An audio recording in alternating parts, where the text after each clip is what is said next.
ادع إلى سبيل ربك بالحكمة والموعظة الحسنة. مثال پیش کر رہا ہوں. حضرت علی کرم اللہ وجہہ کو حضرت فاطمہ رضی اللہ تعالی عنہا نے کہا کہ دیکھو میں بیمار ہوں اور میری خواہش ہے کہ میں انار کھاؤں، مجھے انار کھانے کی خواہش ہے. تو حضرت علی رضی اللہ تعالی عنہ نے کہا کہ ہاں بالکل لائیں گے، اور آپ کے پاس پیسہ نہیں تھا. یہاں پر آپ ایک بات اور تعلیم مل رہی ہے کہ میاں بیوی میں اتنی محبت ہونی چاہیے کہ آپ کا جیب خالی ہو پھر بھی اگر بیوی کہتی ہے کہ یہ چیز کھائیں گے تو آپ انکار نہیں کریں گے، آپ تسلی دیں گے اسے. آپ کہیں گے میں لا کر دیتا ہوں، محنت کروں گا. اگر آپ انکار کیے تو دل ٹوٹ جاتا ہے، اس لیے آپ سمجھائیں گے اور کہیں گے انشاءاللہ لاؤں گا، آج نہیں کل لاؤں گا مگر کوشش کروں گا. تو حضرت فاطمہ رضی اللہ تعالی عنہا نے فرمایا کہ مجھے انار کھانا ہے، آپ انار لا دیجیے. اور بیمار بھی تھی، منہ کڑوا جیسا ہوتا ہی ہے بیمار میں، انار کھانے کا جی چاہا. حضرت علی سے کہا کہ انار لا کے دیجیے، میں کھانا چاہتی ہوں. سیدنا حضرت علی نے انکار نہیں کیا، بیوی کو تسلی دیا کہ انشاءاللہ العزیز صبح انار لائیں گے. صبح ہوئی، گئے کسی دوست احباب سے آپ نے 1 روپیہ لیا، اس وقت کا درہم لیا، قرض لیا کہ میں دے دوں گا، مجھے دے دو. معلوم ہوا کہ ضرورت کے لیے قرض لینا مستحب ہے، دے سکتے ہیں اور لینا چاہیے. ہاں آپ کی ضرورت ہے وہاں لے کر ضرورت پوری کیجیے اور قرض موقع پر واپس کر دیجیے. یہ بھی اس سے معلوم ہوا حدیث سے. قرض لے کر کہ حضور صلی اللہ علیہ وسلم کے داماد حضرت علی رضی اللہ تعالی عنہ بازار گئے. ایک ہی انار ملا، اس میں ایک ہی انار ملا. پانی لے کر آئے، بازار سے انار لے کر کے آئے. ہاتھ میں اس وقت تو تھا نہیں اتنا، ایک ہاتھ میں انار پکڑے ہوئے آ رہے ہیں. ایک جگہ ایک فقیر ملا.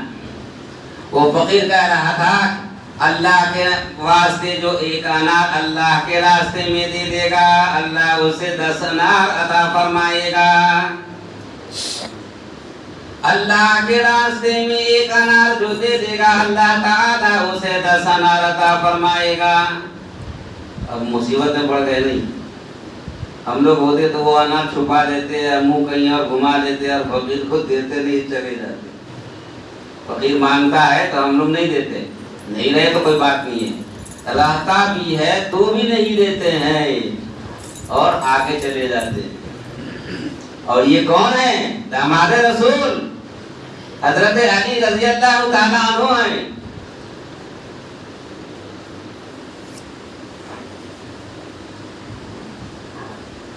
داماد رسول ہیں. آپ نے آیت قرآن کی پڑھ رکھی تھی، وَأَمَّا السَّائِلَ فَلَا تَنْهَرْ. اللہ نے فرمایا کہ اگر سائل ہاتھ پھیلا دیا اور مانگ دیا تو اس کو جھڑکو مت، واپس مت کرو. ایک طرف یہ آیت یاد آ رہی ہے اور ایک طرف بیوی کی مانگ، انار ان کی مانگ یاد کر رہے ہیں اور وہ ادھر نہیں لے جاتے تو بیوی ناراض، ادھر نہیں دیتے تو اللہ ناراض. کیا کریں؟ تو کہا کہ فرض اور مستحب میں جب مقابلہ ہو جائے تو فرض کو درجہ دیا جائے گا. اللہ کے حکم میں انسان کا مقابلہ آ جائے تو اللہ کے کا حکم مانا جائے گا. ماں باپ کے مقابلے میں اللہ اور اس کے رسول کا حکم آ جائے تو ماں باپ کا حکم چھوڑ دیا جائے گا، اللہ کا حکم مانا جائے گا. اس قانون کے تحت میں حضرت علی رضی اللہ تعالیٰ عنہ نے فرمایا کہ اللہ نے ایک جگہ یہ بھی فرمایا ہے کہ من جاء بالحسنۃ فلہ عشر امثالها. یہ بھی قرآن کی آیت ہے. حضرت علی یہ بھی جانتے تھے کہ جو شخص ایک نیکی کرے گا اللہ کے راستے میں 1 روپیہ دے گا، اللہ تعالیٰ کو وہ 1 روپیہ قرضہ دیتا ہے، اللہ اس کو 10 روپیہ واپس کرے گا. تو حضرت علی کو یہ واقعہ یاد ہے، یہ آیت یاد ہے، یہ حدیث یاد ہے، یہ قرآن کا حکم یاد ہے.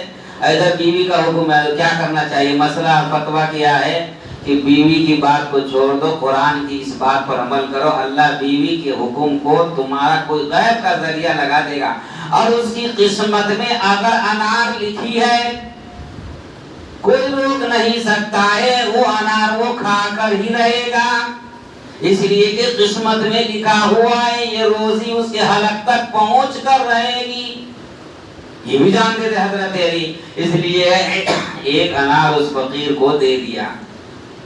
گھر آ گئے، حضرت فاطمہ نے کہا کہ انار لائے؟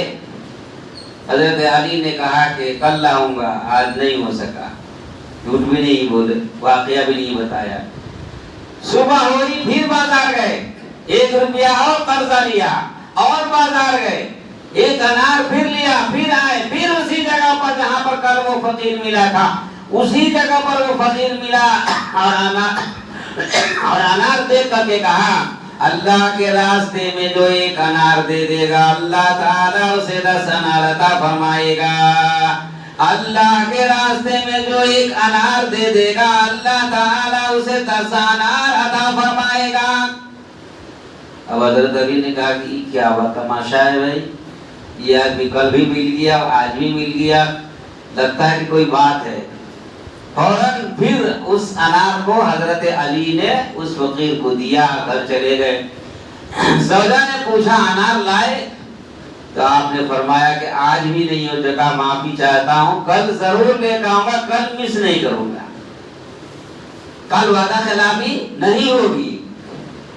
رہ گئے، حضرت فاطمہ نے صبر کیا، حضرت علی نے بھی صبر کیا، اور اس کے بعد پھر صبح ہوئی، تیسرے دن پھر گئے، تیسرا درہم قرضہ لیا، اور اس کے بعد پھر بازار گئے، انار لیا، واپس آئے، اسی جگہ پر وہی فقیر تیسرے دن بھی مل گیا، اور وہی آواز وہی رٹ لگا رہا تھا، اللہ کے راستے میں جو ایک انار دے دے گا اللہ تعالیٰ اسے 10 انار عطا فرمائیں گے، اللہ کے راستے میں جو ایک انار دے دے گا اللہ تعالیٰ اسے 10 انار عطا فرمائیں گے۔ حضرت علی نے کہا ہمارا امتحان چل رہا ہے، پاس ہونا چاہیے، وہ دن بھی انار اس فقیر کو دے دیا۔ اب 3 دن ہو گئے، سوچ رہے تھے کہ یہ تو روز کا تماشا ہو گیا، حضرت فاطمہ کو تو آج ہر حال میں ہم نے وعدہ کیا تھا، اب کیا کروں؟ سوچ رہے تھے، اللہ سے دعا کرتے جا رہے تھے، یا اللہ قسمت میں انار ہے تو بھیج دے، نہیں ہے تو کوئی صورت لگا دے، فاطمہ تو آج ناراض ہو جائے گی۔ حضرت فاطمہ انتظار میں تھی، حضرت علی گھر گئے، دستک دیا، دروازہ کھولا، کھولتے ہی اندر سے جا کر آپ حضرت علی دروازہ بند کر رہے تھے، انار اگل لگا رہے تھے کہ اتنے میں سیدنا حضرت طلحہ رضی اللہ تعالی عنہ تشت میں انار لے کر حضرت علی کرم اللہ وجہہ کے دروازے پر آئے اور دستک دیا، علی دروازہ کھولو۔ تو اگل تو لگا ہی رہے تھے، فوراً کھول دیا، کہا کیا بات ہے؟ تو کہا کہ یہ آپ کے حصے کا تحفہ سید الکائنات شفیع دو عالم سرکار تاجدار مدینہ سید القرنین محمد رسول اللہ صلی اللہ علیہ وسلم نے آپ کے حصے کا انار بھیجا ہے۔ تو آپ نے کہا الحمدللہ، اللہ نے اپنا وعدہ پورا کیا۔ تو حضرت علی نے کہا کہ اس کو گنو، حضرت علی نے جب کہا کہ اس کو گنو، شمار کرو، تو حضرت طلحہ نے کہا کہ آپ کا ہی ہے، گننے کی کیا ضرورت ہے، حضور نے تو آپ کا نام لیا ہے اس لیے لے لیجئے، گننے کی کیا ضرورت ہے۔ تو حضرت علی نے کیا کہا، ہم لوگ ہوتے تو فوراً لے کے کچھ بولتے ہی نہیں، سیدھا گھر بھاگتے، لیکن حضرت علی نہیں لے رہے ہیں، حضرت علی نے کہا اس کو گنو، تو حجت ہوئی طلحہ اور علی میں کہ کیوں گنو، حضور نے تو آپ کا نام لیا ہے۔ تو حضرت علی نے کہا کہ تم سے دھوکہ بھی تو ہو سکتا ہے کہ میرا نام سننے میں تم نے فرق کر دیا ہو، میرا ہے کہ نہیں ہے، تم گنو پہلے اس کو۔ تو حضرت طلحہ نے کہا گن لیجیے، جب یہی بات ہے تو گننے میں کیا لگا ہوا ہے، گن لیں گے۔ تو اس کو گنا گیا تو کتنے انار تھے، 20 پر 9 انار تھے، 20 پر 9 انار تھے۔ حضرت علی نے کہا اس کو آپ لے جائیے، میرا نہیں ہے۔ تو اب اس پر حجت ہوئی، حضرت علی نے کہا کہ میرا نہیں ہے، حضرت طلحہ کہا تھے آپ کا ہی ہے، حضور نے آپ کا نام لیا ہے، علی کا نام نہیں لیا، علی کے علاوہ اور کوئی علی نہیں ہے، آپ کا ہی نام لیا ہے، آپ لے لیجئے۔ حضرت علی کہتے ہیں تمہارے سننے میں بھول ہوئی ہے، میرا ہے ہی نہیں، یہ لے کر جاؤ۔ تو کہا کیا بات ہے، کیوں نہیں لے رہے؟ کہا بالکل نہیں ملوں گا، لے کے جاؤ، واپس لے کے جاؤ۔ نہیں مانا اور واپس کر دیا حضرت علی۔ رسول اللہ صلی اللہ علیہ وسلم کے دربار میں حضرت طلحہ وہ انار لے کر واپس آئے، اور نیچے جیسے ہی رکھا تو جیسے یہ بہت چوڑا ہے نا، ایسے ان کا آستین بہت چوڑا تھا، ایک چھوٹا انار جو ہے وہ آستین میں گھس گیا تھا، تشت میں نہیں تھا۔ وہ انار 30 تھے، 20 پر 9 نہیں تھے، گنتی میں 20 پر 9 تھے۔ ایک انار آستین میں حضرت طلحہ کے گھسا ہوا تو وہ لڑک کر نیچے میں آ گیا۔ پھر حضرت طلحہ نے اس کو اٹھایا کہ وہ تو 30 بول رہا تھا، حضرت علی نے کہا تھا کہ 30 ہے تو میرا، 20 پر 9 ہے تو میرا نہیں، لے کر چلے جاؤ۔ تو کاؤنٹنگ 30 ہی تھی، 20 پر 9 انار نکلے، اس لیے وہ نہیں لے رہے تھے۔ حضرت رسول اللہ صلی اللہ علیہ وسلم ویسے ہی اٹھائے، حضرت طلحہ جیسے ہی انار کو دوبارہ اٹھایا تو حضور اکرم صلی اللہ علیہ وسلم نے کہا کیا بات ہے، اور آپ نے مسکرایا، کیونکہ وہی نازل ہو چکی تھی۔ اللہ تعالیٰ نے جبرائیل امین کے ذریعے سے اللہ حضور کو بتا دیا تھا کہ صحابی رسول کا اپنے خدا پر ایمان اتنا پکا ہے کہ خدا جو کہتا ہے وہی ہوتا ہے، ایک بال کے برابر بھی کم اور بیش نہیں ہو سکتا۔ اللہ نے جو نظام بنایا وہ اپنے حد کے اندر میں ہے، حد سے باہر نظام الہی نہیں ہو سکتا۔ حد سے باہر جو ہوا وہ قانون کے خلاف ہے، اور جو قانون کے خلاف ہے وہ فساد ہوگا، اور نبی اور رسول اور اس کے ماننے والے فساد کبھی نہیں کرتے ہیں۔ اس لیے جبرائیل نے تو بتا دیا تھا کہ واقعہ کیا ہے، اس لیے حضور مسکرائے، کہا لے کر جاؤ۔ آئے لے کر کے حضرت علی کے پاس دستک دیا، دروازہ کھلا تو معافی چاہیے اور کہا یا علی یہ تو آپ ہی کا انار ہے۔ کہا پھر گنو، کہا نہیں 30 ہے اس میں، کہا پھر گنو، ایسا نہیں ہو سکتا، تم 30 بول کے 29 دے دیے تو پھر شمار کروایا تو 20 پر 9 کے بجائے 30 انار صحیح نکلے۔ تو کہا کہ معافی چاہتا ہوں، ایک انار تو ہمارے آستین میں گھس گیا تھا، اس وقت بھی 30 ہی تھے۔ تو کہا اب یہ میرا ہے۔ حضرت طلحہ نے کہا کہ یہ ڈرامہ کیوں کھیلا آپ نے، اور 30 اور 29 کی بات کیا ہوئی؟ تو حضرت علی نے فرمایا کہ اللہ کا وعدہ من جاء بالحسنہ، جو ایک نیکی کرتا ہے اور نیکی کے ساتھ آتا ہے، فَلَهُ عَشْرُ أَمْثَالِهَا، اس کے لیے اللہ تعالیٰ نے ایک نیکی کا بدلہ 10 نیکی رکھا ہے۔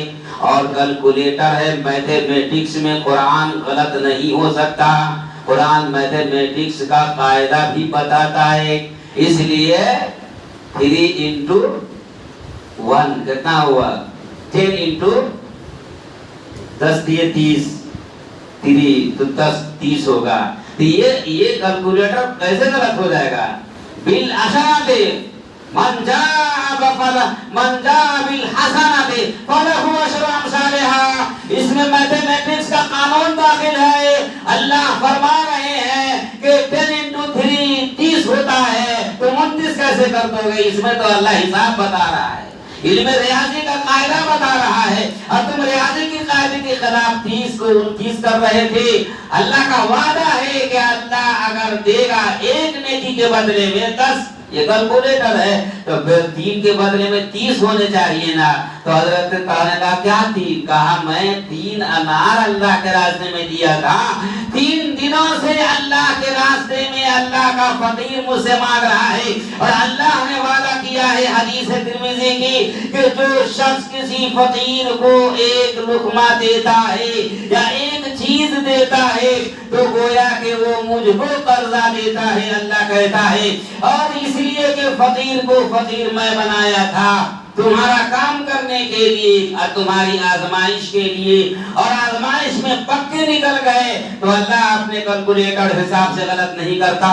اللہ نے آزمائش کا وعدہ کیا ہے، وَلَنَبْلُوَنَّكُمْ بِشَيْءٍ مِّنَ الْخَوْفِ وَالْجُوعِ ونقص من الأموال والأنفس والثمرات وبشر الصابرين الذين إذا أصابتهم مصيبة قالوا إنا لله وإنا إليه راجعون. اللہ نے فرمایا میں مالدار بنا کر آزمائش کروں گا، میں غریب بنا کر بھی آزمائش کروں گا، میں پھل دے کر بھی آزمائش کروں گا، میں کھیتی دے کر بھی آزمائش کروں گا، میں تم کو شیش محل مکان دے کر آزمائش کروں گا، میں اولاد دے کر آزمائش کروں گا، اور میں تم کو بے اولاد بنا کر آزمائش کروں گا، میں بھوکا رکھ کر بھی آزمائش کروں گا، اور میں تم کو کھانا کھلا کر آزمائش کروں گا.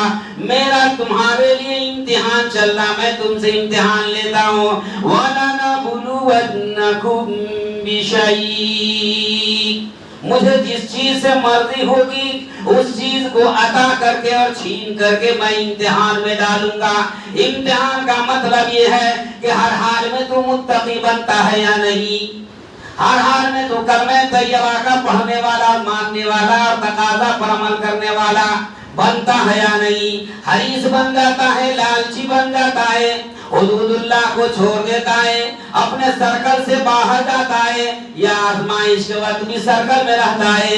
تلک حدود اللہ ومن یتعد حدود اللہ فاولئک هم الظالمون. حدود الہی اور سرکل ربانی کے خلاف میں جا کر ظالم بنتے ہو یا رب کے حد میں رہ کر کے تم متقی اور پرہیزگار بنتے ہو، یہ امتحان دنیا میں تیرا چل رہا ہے. اگر متقی اور پرہیزگار بنوگے تو تمہارے لیے جنت نعیم ہے. ان الابرار لفی نعیم، اور نیک اور پرہیزگار لوگ اور حدود الہی کے اندر رہنے والے لوگوں کے لیے جنت نعیم ہم نے بنا کر رکھا ہے. تیرا ایمان تو مضبوط ہونا چاہیے، تو اپنے سرکل میں ہو یا نہیں یہ میں دیکھنا چاہتا ہوں. اللہ مجھے امتحان لے رہا تھا، میں نے 3 انار اللہ کے راستے میں دیے تھے، یہ میں نے تقوی اختیار کیا تھا، میں اللہ کے قانون اور حد میں رہا تھا، اللہ کے وعدے پر بھروسہ کیا تھا. من جاء بالحسنۃ فلہ عشر امثالھا، تو میں نے تو 3 انار دیا، 3 نیکی کی، تو 3 کو 30 ملنا چاہیے تھا. اس لیے میں نے کاؤنٹنگ کو کہا کہ 29 ہے تو میرا نہیں، 30 پر 1 ہے تو بھی میرا نہیں، 30 ہے تو میرا ہے، نہیں تو لے کر چلے جاؤ. سمجھ رہے ہیں کچھ؟ اس کا نام ہے ایمان. حضرت علی کرم اللہ وجہہ 30 انار لی اور گھر میں گئے، حضرت فاطمہ کو پیش کیا. سیدہ حضرت فاطمہ بھی 3 دن سے صبر کر رہی تھی. صبر کا پھل میٹھا ہوتا ہے. ہم لوگ بولتے ہیں حضرت علی کے عمل کا بھی ثواب ملا، حضرت علی کے کارنامے اور صحیح نیک عمل کا بھی بدلہ ملا، اور ادھر حضرت فاطمہ بنت رسول لخت جگر رسول حضرت فاطمہ رضی اللہ تعالی عنہا بھی صبر کر رہی تھی. اور اللہ کیا فرماتے ہیں؟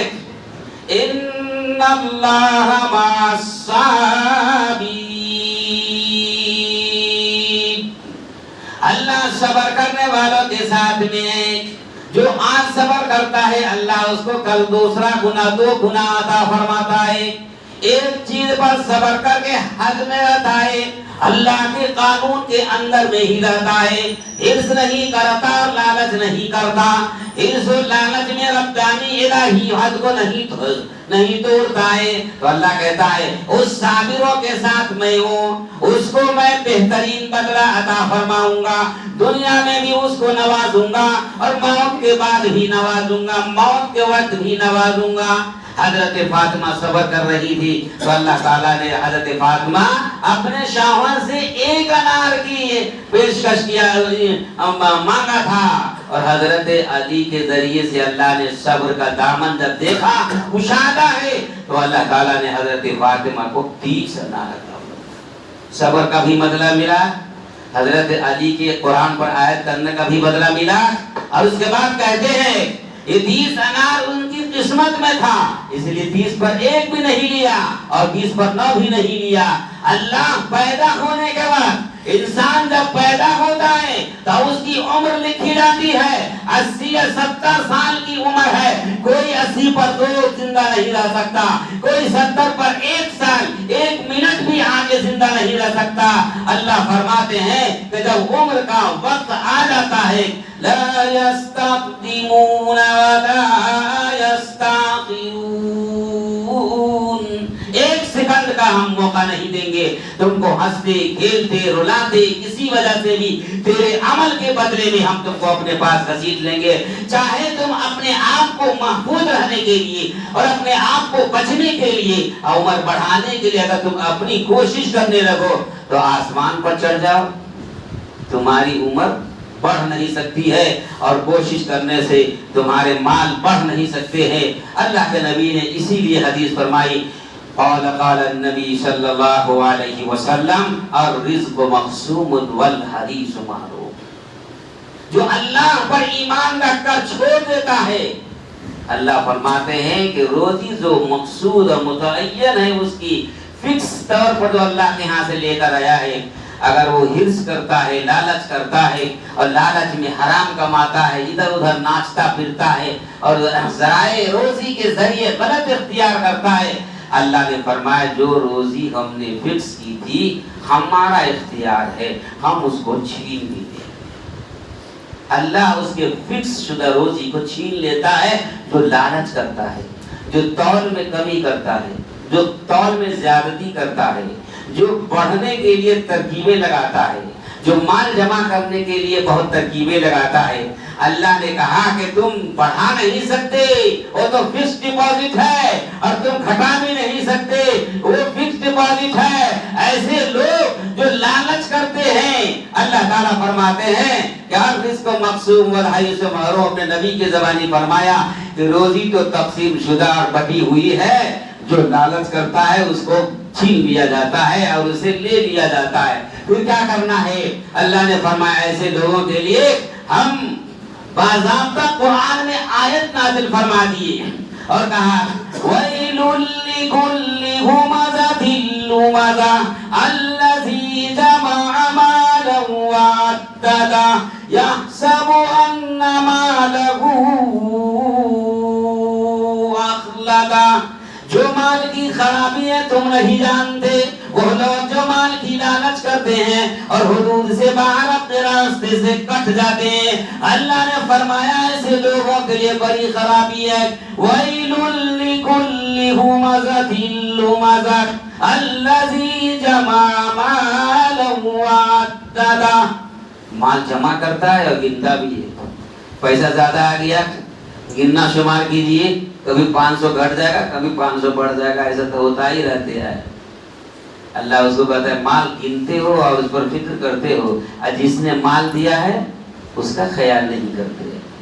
نماز قضا ہو گئی تو ہو گئی، دوبارہ پڑھنے کی تمہارے دل میں اہمیت ہی نہیں ہے۔ نماز پڑھو، چھوٹ گئی قضا کرو، کبھی نماز کو مت چھوڑو، یہ حکم تم کو نہیں یاد نہیں ہے۔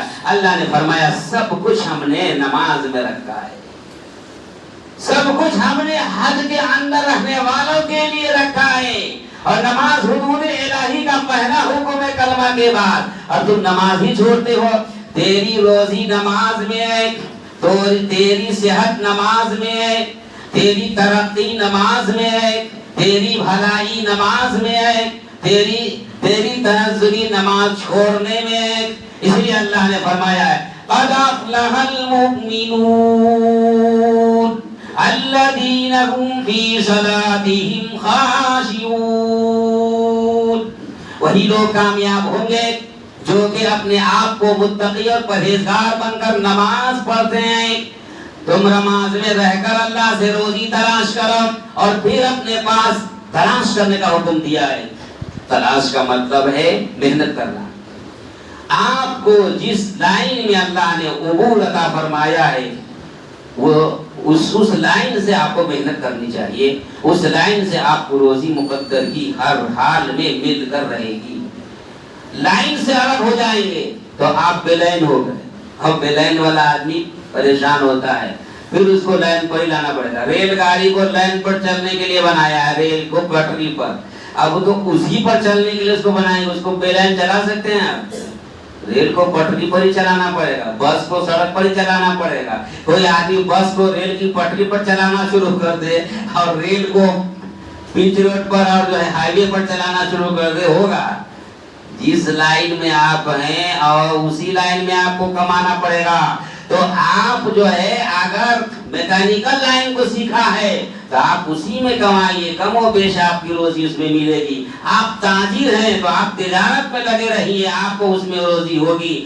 اگر آپ دکان کھولے ہیں تو دکان میں محنت کیجیے, اللہ تعالیٰ آپ کو اس میں روزی عطا ہوگی. جس کو آپ جانتے ہو اور جس کے بارے میں سارے حدود آپ کو معلوم ہے, جس کے بارے میں آپ نے سیکھا ہے, اس میں آپ براہ راست محنت کیجیے اور خود وہاں پر رہیے. کسی اور کو پر بھروسہ نہیں کیجیے, رب پر بھروسہ کیجیے. اعتماد رب پر ہونا چاہیے, محنت اپنی ہونی چاہیے. آپ کسی اور پر بھروسہ کر کے کہیں اور آپ سگریٹ پینا شروع کر دیے اور عیش و عشرت میں لگے تو آپ کو وہ آدمی جو آپ کا اسسٹنٹ ہے ڈوبا کر رکھ دے گا. فرمایا آپ خود محنت کرو اور روزی ہم دیں گے, اس لیے ہماری حد میں رہو. جو شخص حد میں رہتا ہے روزی اس کو یقیناً ملتی ہے. اور متقی پرہیزگار آدمی کسی کا کھاتا نہیں اور کسی کا دباتا نہیں, جھوٹ چوری غیبت زنا کرتا نہیں, اللہ کے خلاف حرام مال استعمال کرتا نہیں ہے, بلکہ اپنا مال دے دیتا ہے تقویٰ کے لیے, اپنی عزت کے لیے, اپنے سرکل میں محنت کر کے. اگر وہاں پر ان کی عزت پر کوئی اگر انگلی اٹھ رہی ہوتی ہے تو وہاں پر وہ اپنے آپ کو نیچے ہو جاتا ہے, مگر سرکل نہیں چھوڑتا اور اپنے آپ کو ہرس میں نہیں پڑتا ہے. میں ایک واقعہ سنا کر بات ختم کرتا ہوں. امام بخاری رحمت اللہ علیہ, اصح الکتب بعد کتاب اللہ, بخاری شریف, حضرت امام بخاری رحمت اللہ علیہ کی کتاب دنیا میں مشہور ترین حدیث کی کتاب ہے اور صحیح ترین حدیث کی کتاب ہے.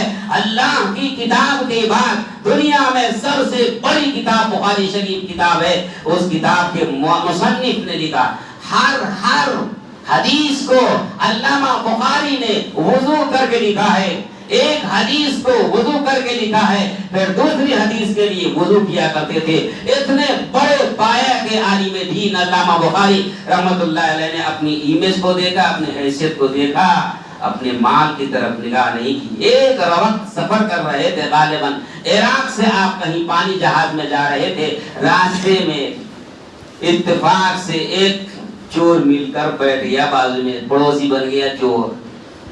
اب امام بخاری رحمت اللہ علیہ اپنے دوست کے ساتھ بات کر رہے تھے, بات میں مل گئی کہ تجارت کریں گے. امام بخاری تھے, تاجر بھی تھے, دین کا علم اپنی ذات اور سماج کو بنانے کے لیے, اور جب علم حاصل کر لیے تب اللہ نے فرمایا کہ آپ تاجر بنو. بہتر طریقہ مال حاصل کرنے کا تاجر ہے. نوکری اور غلامی سوائے اللہ کی کسی کی نہیں کرنی چاہیے. آج آدمی سرکاری نوکری لگ گئی, ہماری بہت خوش ہوتا ہے, نوکری لگ گئی, بولتا ہے نوکری, اب بہت خوش ہوتا ہے. وہ جاتا ہے غلامی کرنے, بہت زیادہ خوش ہوتا ہے. بتائیے دماغ کی خرابی ہے کہ نہیں؟ تاجر کو اللہ نے بہت بڑا درجہ عطا فرمایا. آزاد, گھر میں بھی آزاد, باہر بھی آزاد, کہیں پر کسی کا قانون نہیں چلے گا ہمارے اوپر. ہم ایسا رہیں گے کہ ہمارے اوپر کوئی دباؤ نہیں ڈال سکتا, اپنا قانون لاگو کر کے نماز نہیں چھوڑا سکتا, وہ زکات دینے سے منع نہیں کر سکتا ہے. وہ آج کمپنی میں کام کرنے والے محتاج ہیں, تم مال کے لیے کرتا پائجامہ شرعی لباس کو چھوڑ دیتے ہو. عالم دین مال حاصل کرنے کے لیے شرعی لباس کو چھوڑ کر وہ انگریزوں کا لباس پہن کر نوکری کر رہا ہے. یہ افسوس ہے عالم دین کے اوپر.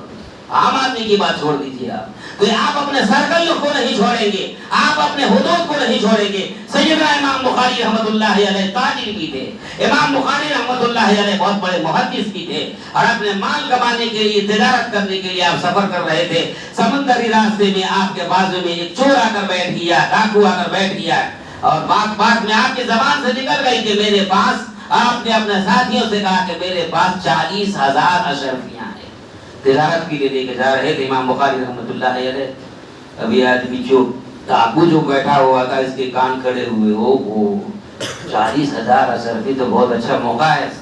اس سیدھا سادہ آدمی ملا جی 40,000 تو جلدی سے نکال لیں گے. خوب دوستی کی, چائے پلانا شروع کر دیا, ناشتہ دینا شروع کر دیا, دوستی شروع کر دی. آپ جب دیکھو سفر میں نیا آدمی زیادہ لگاؤ ہے تو آپ اس سے ہوشیار بھی زیادہ ہو جائیں گے. یہ اتنا لگاؤ 2 ہی دن میں کیسے کر لیا, اس کا مطلب ہے کہ اس کی نظر کسی اور چیز پر پڑ گئی ہے, اس لیے ہوشیار الرٹ ہو جائیے. امام بخاری رحمۃ اللہ علیہ ہوشیار ہو گئے, یہ بہت زیادہ ہم سے دوستی کرنے لگا. تب پوچھ دیا راستے میں جاتے جاتے کہ آپ کے پاس حقیقت میں 40,000 اشرفیاں ہیں؟ تو آپ نے کہا کہ ہاں الحمدللہ 40,000. جھوٹ کیوں بولے, 40,000 اشرفیاں ہیں, اچھی بات ہے. 5 منٹ کے بعد ادھر گیا, ادھر سے واپس چلاتے ہوئے آیا, ہمارا روپیہ گم ہو گیا, ہماری اشرفی گم ہو گئی, 40,000 روپے ہمارے جیب میں تھے وہ کٹ گئے. پائلٹ کو جہاز کا جو چلانے والا تھا اس کو خبر کر دیا اور بہت زیادہ ہنگامہ کر دیا کہ لوگ تلاشی لینے کے بعد تو امام بخاری کے پاس ہی 40,000 اشرفیاں ملیں گی تو وہ ہمارے پاس آ جائے گی. یہ ڈرامہ کیا اس نے. جہاز کے جو ذمہ داران حضرات تھے وہ تلاشی دینا شروع کر دیا. حضرت امام بخاری رحمۃ اللہ علیہ وہ 40,000 اشرفی جب تلاشی کی جا رہی تھی تو آپ نے تھوڑا بڑھ کر کے 40,000 اشرفی کو سمندر کے حوالے کر دیا اور سمندر کو کہا, پانی کو کہا, اگر یہ مال پاک ہے تو میرے پاس واپس آ جانا, اگر یہ مال حرام ہے تو میرے پاس نہیں آنا, تیری ضرورت نہیں. ہے کوئی ایمائی کا لال صوفی سنت بزرگ, ہے کوئی آج بزرگ آدمی جو صبح شام 5,000 مرتبہ تسبیح ہزاری پڑھتا ہے اتنا ایمان و یقین. پانی کو خطاب کر کے امام بخاری نے کہا یہ مال اگر امام بخاری کا ہے تو میں امانت دے رہا ہوں, مجھے یہ مال ملنا چاہیے. آج امام بخاری کی عزت داؤ پر لگی ہوئی ہے. اے پانی میں تجھ کو امانت دیتا ہوں, میرا اللہ میری امانت کو واپس کر. پانی میں امام بخاری نے 40,000 اشرفی لا دیا. تلاشی لے گئی حضرت امام بخاری تک آئے, تلاش کرنے والے سب کی تلاشی لی. امام بخاری کے پاس آئے تو وہ آدمی بھی ساتھ ساتھ میں دفتر نکلے گا, مال تو ملے گا مجھے.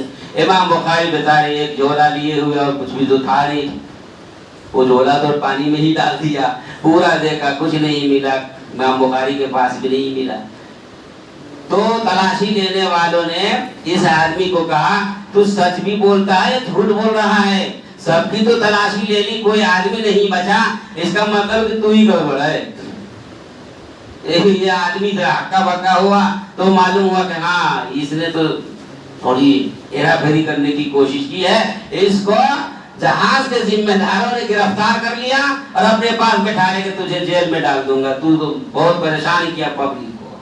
اور ادھر امام بخاری اللہ کا شکر ادا کیے کہ یا اللہ تو میرے اوپر چور کی صفت والا لفظ لگنے سے بچا دیا. میں محدث اعظم سرکار دو عالم کی حدیث لکھنے والا, میرے اوپر عیب لگ جاتا تو حدیث کون مانتا. عیب دار آدمی کی حدیث مقبول نہیں ہے, اس لیے امام بخاری نے حدیث کی وجہ سے چھوڑ دیا پانی میں 40,000 اشرفی کو. جب کنارے لگا جہاز لنگر, جب لگا کنارے امام بخاری باہر نکلے. یہ آدمی آیا کنارے میں اکیلے گفتگو کیا, تو 40,000 اشرفی بخاری تو کہاں بھیج دیا؟ کہ میں نے تو پانی کے حوالے کر دیا, میں تو اللہ کا بندہ حدیث لکھنے والا ہوں, میری امیج صحیح ہونی چاہیے, تو مجھے بدنام کرنے کی کوشش کیا. میں مال کا آدمی نہیں ہوں, میں کمال کا آدمی ہوں. جس نے مال دیا ہے میں اس کا عام آدمی ہوں. وہ آدمی جو مجھے, وہ ذات جس نے مجھے مال دیا ہے وہی ذات مجھے 40 کی جگہ 80,000 اشرفی کی دے دے گا, میری عزت واپس نہیں آئے گی. اس لیے میں نے پانی کے حوالے پانی کو امانت دے دیا. اس کے بعد وہ ادھر چلا کنارے امام بخاری رحمۃ اللہ علیہ تھوڑی دور کنارے پر گئے. اس کے بعد دوسری سواری کا جہاں انتظام کرنے والے تھے اس گھاٹ پر گئے تو پانی کا ایک زوردار ویلا آیا اور اس پانی سے وہی 40,000 اشرفی امام بخاری کے قدموں کے نیچے آ کر پانی نے اڑیل کر گرا کر رکھ دیا. امام بخاری نے دیکھا تو میرا ہی ہے, تو کہا کہ شکرن جزیرہ, اللہ نے حکم فرمایا جس کو میں نے خطبہ میں پڑھا ہے کہ متقی بنو گے تو اللہ بڑھائے گا, ناشکر بنے گے تو اللہ کم کر دے گا. لَإِن شَكَرْتُمْ لَأَزِيدَنَّكُمْ وَلَئِن كَفَرْتُمْ إِنَّ عَذَابِي لَشَدِيدٌ. اگر نہ شکرا بنو گے تو اللہ مال کو چھین لے گا، اگر شکر گزار بندہ بنو گے تو اللہ انعامات کی بوچھار کر دے گا، اور انعامات اتنے عطا فرمائیں گے تم نہیں لے سکتے، اور انعامات کا تم کہیں پر جواب نہیں دے سکتے۔ اللہ نے تیری حیات بخشی ہے، اللہ نے تجھے پانی عطا فرمایا، اللہ نے تجھے صحت عطا فرمائی، اللہ نے تجھے جان عطا فرمائی، اللہ نے تجھے پوری زندگی عطا فرمائی، ایک نعمت کا بدلہ تو نہیں دے سکتے ہو۔ الرحمن علم القرآن خلق الانسان علمہ البیان الشمس والقمر بحسبان والنجم والشجر يسجدان۔ اور بار بار اللہ فرما رہے ہیں فَبِأَيِّ آلَاءِ رَبِّكُمَا تُكَذِّبَانِ فَبِأَيِّ آلَاءِ رَبِّكُمَا تُكَذِّبَانِ۔ اللہ کی کن کن نعمتوں کو جھٹلاؤ گے؟ اللہ ہمارا بن جاؤ، پانی تیری مدد کرے گا، اللہ ہمارا بن جاؤ، شیر تمہاری مدد کرے گا، اللہ ہمارا بن جاؤ، دنیا کی کوئی طاقت تجھے مار نہیں سکتی ہے، فتنہ آتا ہے تو اللہ کی طرف سے تمہارے اعمال کی وجہ سے آتا ہے، اس لیے تم اپنے اعمال کو ٹھیک کرو، اللہ کی شکر گزاری کرو، اللہ حکم دیتا ہے میں اس کو زیادہ دیتا ہوں تو میرا شکر ادا کرتا ہے، اور اس کو کم کر دیتا ہوں تو میری ناشکری کرتا ہے۔ لَإِن شَكَرْتُمْ لَأَزِيدَنَّكُمْ، اگر شکر کرو گے تو میں زیادہ دوں گا، وَلَئِن كَفَرْتُمْ، اگر تم انکار کرو گے اور حد سے باہر ہو جاؤ گے، إِنَّ عَذَابِي لَشَدِيدٌ، میرا عذاب بڑا سخت ہوگا، اور جب میرا عذاب آ جائے گا تجھ کو کوئی بچا نہیں سکتا ہے۔ إِنَّ بَطْشَ رَبِّكَ لَشَدِيدٌ، اللہ کی پکڑ جب آتی ہے تو بہت زبردست آتی ہے۔ إِنَّ بَطْشَ رَبِّكَ لَشَدِيدٌ إِنَّهُ هُوَ يُبْدِئُ وَيُعِيدُ وَهُوَ الْغَفُورُ الْوَدُودُ ذُو الْعَرْشِ الْمَجِيدُ فَعَّالٌ لِمَا يُرِيدُ۔ اللہ قوم سمود، قوم عاد، نمرود اور دوسرے لوگوں کی مثال دے کر کہتا ہے میری پکڑ جب آتی ہے تو کوئی بچا نہیں سکتا، زلزلہ، طوفان اور دوسروں کو تم پر مسلط کر کے ہم تمہاری بڑی زبردست خبر لینے والے ہیں۔ اے لوگو شکر ادا کرو، اے لوگو اللہ کی نافرمانی مت کرو، اے لوگو اللہ کے حکم کے مطابق حد میں رہو۔ تلک حدود اللہ ومن یتعد حدود اللہ فاولئک هم الظالمون، اللہ کی حد میں رہ کر اللہ کا پسندیدہ بندہ بنو، اللہ کا محبوب بندہ بنو، اللہ کے ناراض جس پر اللہ ہوتی ہے اور اللہ عذاب نازل کرتا ہے اس بندے سے، اس گروہ سے، اس جماعت سے محفوظ رہو۔ آج جو پریشانی امت مسلمہ پر ہے ہمارے اعمال کی وجہ سے ہے۔ ہم اپنے اعمال روزہ، نماز، حج، زکوٰۃ کو سمجھ لیے ہیں، عمل میں ایک عمل یہ بھی ہے کہ آپ متحد ہو جاؤ، آپ اپنے آپ کو جڑ جاؤ اور مقام اور وقت کے لحاظ سے سامنے والے کے مطابق میں آپ اپنی تیاری کرو اور اپنے آپ کو ہر اعتبار سے مضبوط رہو۔ دنیا جس طرف جا رہی ہے، تیری حفاظت جس آنے سے ہو رہی ہے، تیری حفاظت جس چیز سے ہو رہی ہے اس چیز کا بھی انتظام کرو۔ وَأَعِدُّ لَهُم مَّا اسْتَطَعْتُم مِّن قُوَّةٍ وَمِن الْخَيْلِ کا مطلب یہی ہے کہ تم اپنے آپ کو بچانے کے لیے آلہ بھی تیار کرو۔ اسی لیے اللہ تعالی ہماری حفاظت فرمائے گا جب ہم متحد ہو کر اللہ کے حکم کے مطابق عمل